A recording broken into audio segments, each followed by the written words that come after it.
Saudara, Ketua Dewan Penasihat Partai Golkar, Luhut Binsar Panjaitan, menilai pernyataan Ketua Umum Partai Demokrat Agus Harimurti Yudhoyono kampungan. AHY sebelumnya mengklaim ada upaya menjegal Koalisi Perubahan untuk Persatuan dan Anies Baswedan di Pilpres 2024. Berikut cuplikan wawancaranya di program Rosi. Luhut sudah semakin santer terdengar bahwa rezim ini memang ingin menjegal calon presiden tertentu. Rosi, kenapa sih kita ini suka buruk sangka gitu? Presiden itu saya kenal lah, tidak ada sama sekali intention dia untuk melakukan itu. Beliau itu tidak pernah mau mencampuri masalah hukum. Atau mencegal orang tadi seperti dibilang si Agus tadi, supaya dicegal partainya, tidak ada itu sama sekali. Mengapa itu Presiden bisa terjadi? Saya bukan muji-muji presiden, tidak. Tapi presiden itu bukan seperti yang dibilang Agus Yudhoyono tadi. Tidak betul sama sekali itu. Saya jamin kalau itu. Saya kan perwira. Kalau itu saya jamin nggak ada. Jadi nggak usah bikin bicara-bicara kampungan itu menurut saya. Kenapa itu bisa menjadi impresi Pak Luhut? Karena memang KSP itu dianggap ingin mengambil alih, merampas Partai Demokrat karena Pak KSP ingin menjadi ketum Demokrat. Ini dianggap sebagai bagian upaya menjegal koalisi untuk mengusung Anies Baswedan. Dan sayang seribu sayang, Pak Muldoko ini adalah bagian dari pemerintahan Pak Jokowi. Harusnya Pak Jokowi mengatakan mesti stop. Pak Jokowi juga nyampurin itu semua, enggak juga. Baca aja tuh keadaannya. Ya, presiden itu sama sekali. Presiden itu sangat demokratis.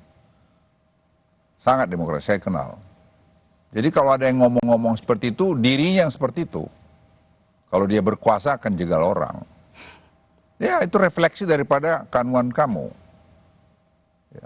Saya kan udah cukup senior untuk tahu semua itu. Bukan saya yang belain Pak Jokowi, saya hanya cerita yang saya tahu. Sebagai seorang perwira, saya bisa katakan itu. Tidak betul itu. Mau jegal apain? Mau jegal. Untuk apa juga dijegal? Saya mewawancarai pendiri CSIS, Pak Yusuf Wanandi, Pak Luhut. Dan dia mengatakan bahwa memang Pak Jokowi ingin hanya dua calon. Dua calon itu untuk memastikan bahwa siapapun calonnya itu akan melanjutkan apa yang menjadi legacy Pak Jokowi.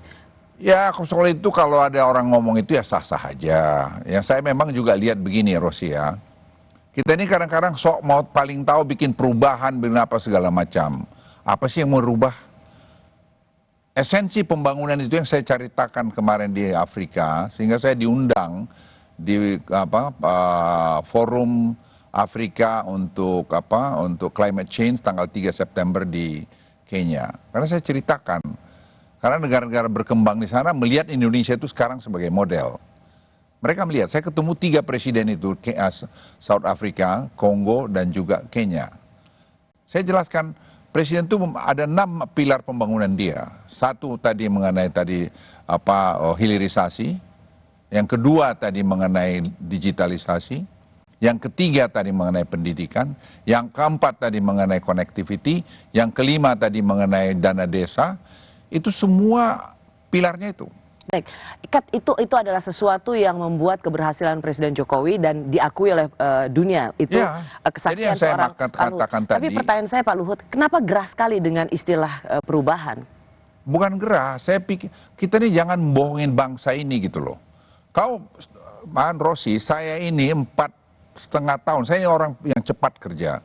Baru jejak dengan dengan pola ini. Kalau kau masuk lagi nanti, ngulangin, kamu mundur 4 tahun nanti. I'm telling you.